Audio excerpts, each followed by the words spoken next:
ବିଭିନ୍ନ ପ୍ରକାର ମୂର୍ତ୍ତି କରୁଛେ, ଖେଳନା କରୁଛେ, ହାଣ୍ଡି ମାଠିଆରା କରୁଛେ, ଆଉ ମାଟିରେ ଆମେ ଫସଲ ମଧ୍ୟ କରୁଛେ। ମାଟି ଉପରେ ଫସଲ କରୁଛେ, ଧାନ କରୁଛେ, ମୁଗ କରୁଛେ, ବିରି କରୁଛେ। ମାଟି ଯେତେବେଳେ ଗୁଣ୍ଡ ହେଇଯାଉଛି ତାକୁ ଆମେ କଣ କହିବା? ଧୂଳି। ତମେ ଦେଖିଥିବ ଧୂଳି ଯେତେବେଳେ ଗାଈ ଗୋରୁ ସନ୍ଧ୍ୟା ବେଳକୁ ଫେରନ୍ତି ଗାଁ ଦାଣ୍ଡ, ଯଦି ମାଟି ହେଇଥିବ ତାହେଲେ ଧୂଳି ଖାଲି ଉଠୁଥିବ ନାଇଁ? ଯଦି ଖରାଦିନେ ଆମେ ଟିକେ ଯାଉଥିବା ବିଲକୁ, ଯଦି ଦଣ୍ଡାରେ ଯାଉଥିବା ପବନ ହେଲା ତାହେଲେ ଧୂଳି ଆଉ ଆଖିରେ ଏବଂ କାନରେ ନାକରେ ଚାରିଆଡେ କଣ ବସିବ ନାଇଁ? ଆଚ୍ଛା, ଧୂଳି କୋଉଠୁ ଗଠିତ ହଉଛି? ମାଟି। ତାହେଲେ ଆଜି ଆମେ ଗୋଟେ ସୁନ୍ଦର କବିତା ଟିକେ ପଢିବା, ତା ନାଁ ହଉଛି ଧୂଳି। ଏଇଟାକୁ ଲେଖିଛନ୍ତି ନାରୀ କବି ବିଦ୍ୟୁତ ପ୍ରଭାଦେବୀ ହେଲା। ନାରୀ କବି ବିଦ୍ୟୁତ ପ୍ରଭାଦେବୀ ଜଣେ ଉଚ୍ଚ କୋଟିର କବି ହେଲା। ଦେଖିବା, ମୁଁ ଦି ତିନି ପଦ ପଢିବି, ତମେ ଶୁଣିବ, ତାପରେ ମୁଁ ପଢିବି, ତମେ ପାଳିବ ହେଲା। ପ୍ରଥମେ କଣ କରିବ? ଶୁଣିବ। ଆକାଶ ତଳେ ଧୂଳି କଣା ମୁଁ ବିଶ୍ବେ ଅତି ସାନ, ଜୀବନେ ମୋର ନାହିଁ ତ କେବେ କା ସାଥେ ଅଭିମାନ, ଜନ୍ତୁ ଜୀବ ସବୁରି ପାଦ ପୀଡ଼ଇ ନୀତି ମତେ, ନିର୍ବିକାରେ ତଥାପି ମୁହିଁ ପଡ଼ିଛି ଧରା ପତେ, জগতে মোর কি যায় আসে দুঃখে অবা সুখে, এতি কি জানে বিশ্ব জীব মিশই মোর বুকে। আজ এতিকি পড়িবা ହେଲା। ମୁଁ ପଢିବି, ତମେ ପାଳି ଧରିବ ହେଲା। କବିତା ନା ହେଲା ଧୂଳି। ଆକାଶ ତଳେ ଧୂଳି କଣା ମୁଁ, বিশ্বে অতি সান, জীবনে মোর নাহি তো কেবে, কা সাথে অভিমান, জন্তু জীব সবুরি পাদ পীড়ই নীতি মতে, নির্বিকারে তথাপি মুহি পড়িছি ধরা পথে, জগতে মোর কি যায় আসে দুঃখে অবা সুখে, এতিকি জানে বিশ্বজীব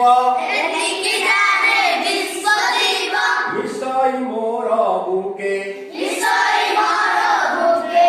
কি বলি পারিব টিকে দেখি বলিটি ধর, তে বলিল কেমন বলুছ? কিপরি? নীଳ। ଆକାଶ ଆମ ଗୋଟେ ଛାତ ଅଛି, ଆମେ ଯଦି ତଳକୁ ପଳେଇବା ତାହେଲେ ଆମ ଉପରେ ଯିଏ ଅଛି ଦେଖୁଛ ଯୋଉ ନୀଳ ରଙ୍ଗର ଏକ କଣ ପ୍ରାକୃତିକ କଣ ସେଟା କଣ ପ୍ରକୃତିକ ଜିନିଷ ଆମର, ବୁଝୁଛୁ ନା ନାଇଁ? ଉପରେ ଯୋଉ ଆମର ଅଛି ମୁଣ୍ଡ ଉପରେ ତାକୁ କଣ କହିବା ଆମେ? ଆକାଶ ହେଲା। ଆମେ ଯାହା ଉପରେ ଠିଆ ହେଇଛେ ମାଟି, ଯଦି ଆମେ ମାଟି ଖୋଳିବା ତଳଟା ହବ ପାତାଳ, ଏଇଟା ହବ ଆମ ଅନ୍ୟ ଭାଷାରେ କହିଲେ ଏଇଟା ହବ ମର୍ତ୍ତ୍ୟ। ଯାହା ଉପରେ ପାଦ ଦେଇକି ଠିଆ ହେଇଛେ, ଆମ ଉପରେ ଯାହା ଅଛି ସ୍ୱର୍ଗ, ଆମ ତଳେ ଯାହା ରହିଛି ସେ କହୁଛି, କିଏ କହୁଛନ୍ତି? କବି କହୁଛନ୍ତି, କବିଙ୍କ ଭାଷାରେ ଆକାଶ ତଳେ ଧୂଳି କଣା ମୁଁ ବିଶ୍ୱେ ଅତି ସାନ, ସବୁଠାରୁ ଅତି ନଗଣ୍ୟ ଜିନିଷ ବା କ୍ଷୁଦ୍ର ଜିନିଷ ହଉଛି ଧୂଳି କଣା। ବିଶ୍ୱ ଅର୍ଥ ପୃଥିବୀ, ପୃଥିବୀରେ ଯେତେ ସବୁ ବସ୍ତୁ ଅଛି, କଣ କଣ ବସ୍ତୁ ଅଛି? ବହୁତ ବଢିଆ। ପାହାଡ ଅଛି, ପର୍ବତ ଅଛି, ଝରଣା ଅଛି, ଗଛ ଅଛି, ଗାଈ ଗୋରୁ ଛେଳି ମେଣ୍ଢା ଅନେକ ହେଲା ଆମର ଜୀବଜନ୍ତୁ ସବୁ ଅଛନ୍ତି। ଏଗୁଡିକ ହେଲା ପ୍ରାକୃତିକ ବସ୍ତୁ ବା ପଦାର୍ଥ। ଏମିତି କୃତ୍ରିମ ସମସ୍ତ ପଦାର୍ଥ ଗୁଡେ ଅଛି ଆମର ଟେବୁଲ ଅଛି, ବେଞ୍ଚ ଅଛି, ହେଲା ଇଟା ଅଛି, ମୂର୍ତ୍ତି ଅଛି, ସାଇକେଲ ଅଛି, ମୋଟର ସାଇକେଲ ଅଛି ଇତ୍ୟାଦି ଇତ୍ୟାଦି ଆମର ଅନେକ ଗୁଡ଼ିଏ ବସ୍ତୁ ମଧ୍ୟ ଅଛି କୃତ୍ରିମ ବସ୍ତୁ। ସେ କହୁଛନ୍ତି କବି କଣ କହୁଛନ୍ତି ଯେ ଆକାଶ ତଳେ କ୍ଷୁଦ୍ର ଧୂଳି କଣା ମୁଁ ବିଶ୍ୱ କିଷାନ ଜୀବନେ ମୋର ନାହିଁ ତ କେବେ ତା ସାଥେ ଅଭିମାନ।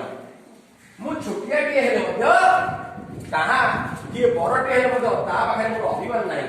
ମୁଁ ଅଭିମାନ କରୁନି ହେ ଭଗବାନ ହେ ଈଶ୍ୱର ମତେ କାହିଁକି ତମେ ଛୋଟଟିଏ କରି ଧରିଲ, କାହାକୁ ତମେ ବଡ କରିଛ ମତେ ଛୋଟ କାହିଁକି କଲ, ଅତି କ୍ଷୁଦ୍ର ଧୂଳିର ଅତି କ୍ଷୁଦ୍ର ଆମେ ଖାଲି ଆଖିରେ ଦେଖି ପାରିବା ନାହିଁ। ଅତି କ୍ଷୁଦ୍ରରୁ କ୍ଷୁଦ୍ର ସେ ଛୋଟ ଗୁଡା ଜନ୍ତୁ ଜୀବ ସବୁରି ପାଦ ପୀଡ଼ଇ ନୀତି ମତେ। ପୀଡ଼ଇ ଗଲେ କଷ୍ଟ ଦଉଛି, ପୀଡ଼ା ଦଉଛି। ମୋ ଉପରେ ଯୋଉ ଜନ୍ତୁ ଜୀବଜନ୍ତୁ ସମସ୍ତେ ଚାଲିକି ଯାଉଛନ୍ତି, ମୋ ଉପରେ ଗାଈ ଯାଉଛି, ମୋ ଉପରେ ସାଇକେଲ ଯାଉଛି, ମୋ ଉପରେ ମଣିଷ ମାନେ ଯାଉଛନ୍ତି, ମୋ ଉପରେ ଗଧ ଚାଲି ଯାଉଛି, ମୋ ଉପରେ ମାନେ ମଣିଷ ଚାଲି ଯାଉଛି, କେତେ ଜୀବଜନ୍ତୁ ଚାଲିକି ଯାଉଛନ୍ତି, ମତେ ସମସ୍ତେ ପୀଡ଼ା ଦଉଛନ୍ତି ହେଲା। ଜନ୍ତୁ ଜୀବ ସବୁରି ପାଦ ପୀଡ଼ଇ ନୀତି ମତେ ନିର୍ବିକାରେ ତଥାପି ମୁହିଁ ପଡ଼ିଛି ଧରା। କାହାକୁ କିଛି ପ୍ରତିବାଦ କରୁନି, ମୋ ଉପରେ ମତେ କାହିଁ କଷ୍ଟ ଦଉଛ, ମତେ କାହିଁ ପୀଡ଼ା ଦଉଛ, କାହାକୁ ଦିନେ ମୁଁ କିଛି କହିନି ହେଲା। ମୁଁ ସେମିତି ଅଚଳ ଅବସ୍ଥାରେ ପଡି ରହିଛି। ଧୂଳି କଣା କେହି ପାଟି ପିଟି କହୁଛି ମତେ କାହିଁ କଷ୍ଟ ଦଉଛ ବୋଲି, ତାକୁ ଆମେ ପାଦରେ ଏମିତି କୁଦୁଛେ ହେଲା, ଡେଉଁଛେ ତା ଉପରେ ହେଲା ନା। କେତେ ଗାଡି ମଟର କେତେ ଜୀବଜନ୍ତୁ ସବୁ ଯାଉଛନ୍ତି, ତଥାପି ସେ ପାଟି ଫିଟୁନି ଦିନ ପାଇଁ, ସେମିତି ଅଚଳ ଅବସ୍ଥାରେ ସେ ପଡି ରହିଛି। ବୁଝୁଛି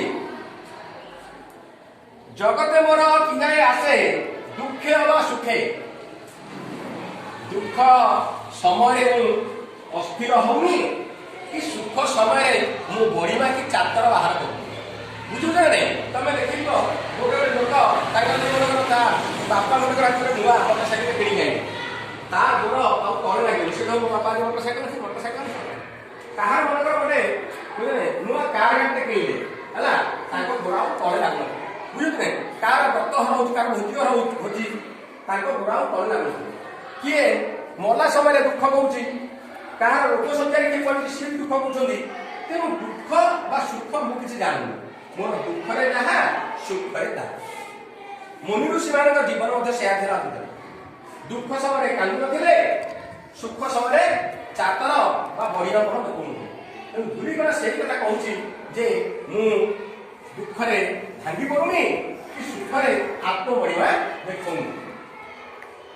ଏତିକି ଜାଣେ ବିଶ୍ୱ ଜୀବ ମିଶଇ ମୋର ବୁକେ।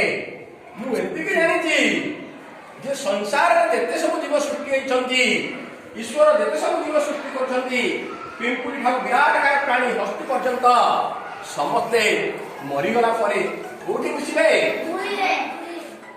ତାଙ୍କୁ ଶ୍ମଶାନରେ ସେ ମାଟିରେ ପଡ଼ିବ, ଶେଷକୁ ସେ ଧୂଳିରେ ମିଶିବେ ନାଇଁ। ସେଥିପାଇଁ ଆମର ଏଇ କବି ଯୋଉ ନାରୀ କବି କୁନ୍ତଳା ଚରଣ ସାମନ୍ତ, ସେଟା ହଉଛି ଶେଫାଳି ପ୍ରତି ହେଲା ନା।